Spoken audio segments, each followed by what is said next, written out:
Nicole and Hurricane Ian, we saw homes fall into the ocean. I'm in Daytona Beach shores. I spoke with this homeowner, and he's concerned about the waves that will come with this disturbance. And you may be able to make out this broken seawall.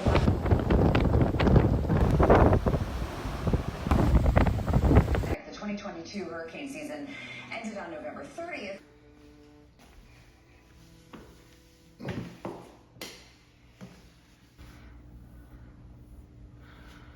My brother and I were born and raised in Charlotte, North Carolina. My mom was raised in East Tennessee, and my dad was raised in Jersey City, New Jersey. Dad graduated high school and went to World War II.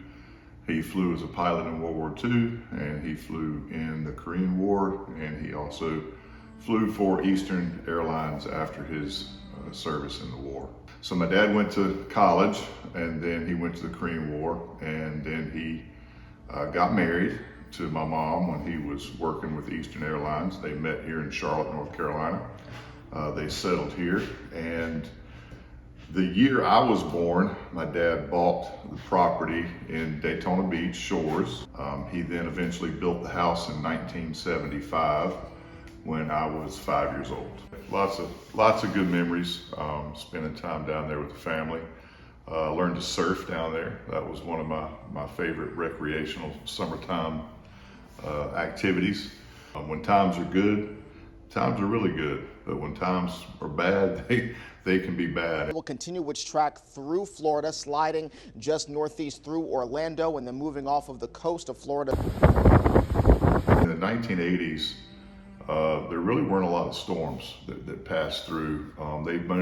There were, but they stayed off the coast a lot. There weren't many, if any, direct hits. After my parents passed away, my brother and I decided to keep the house. I think it was 1995, I believe. The storm started picking up a little bit, and then we seemed to have a little bit of a lull. 3 years ago, this month, Hurricane Ian came through, and Hurricane Ian caused significant beach erosion. The sand loss and the dune loss was quite catastrophic. The same year, in November, we had another storm. So these were two storms back to back. It was Tropical Storm Nicole. Hurricane Ian had already caused significant damage, and Nicole created more. It just exacerbated that damage. We lost our seawall. What it is, it's basically a last line of defense from a tidal surge to protect your property from your property itself from significant erosion and possibly losing your house to the tidal surge. It was typically buried under the sand dunes and you couldn't see it under normal circumstances.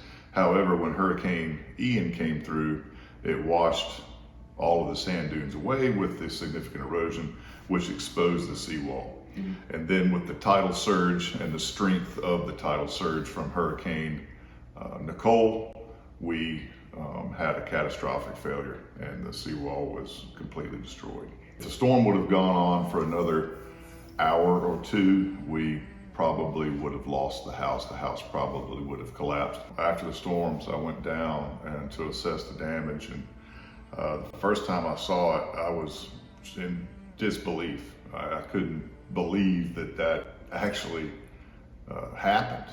I can't believe the storm did that much damage. After that, as you can imagine, there was a lot of different emotions. Fear, sadness, being scared. What's going to happen? Is the house, is another storm going to come and make it worse? Since we don't have a seawall and a dune, we had no protection whatsoever. So we were nervous about where we were going to go. There was a lot, not only us, but there were many families that were feeling the same all up and down the beach. There were meetings, people shared emotions, people cried, people were really upset, really scared, and it was a really rough time.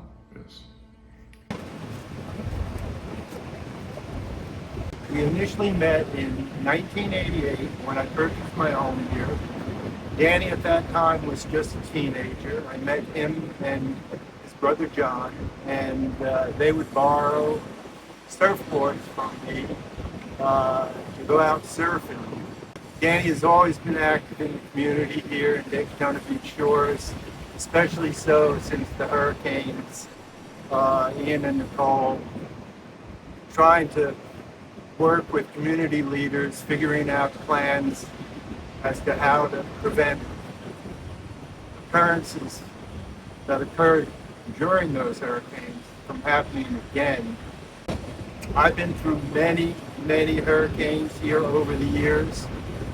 What happened here during Hurricane Ian and Nicole was considered and described as a 100-year event.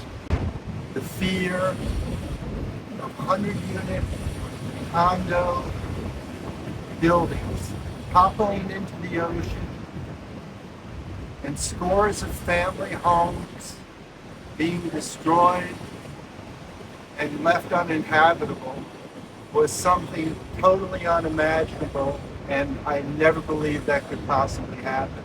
The challenges are ongoing. They're constantly there.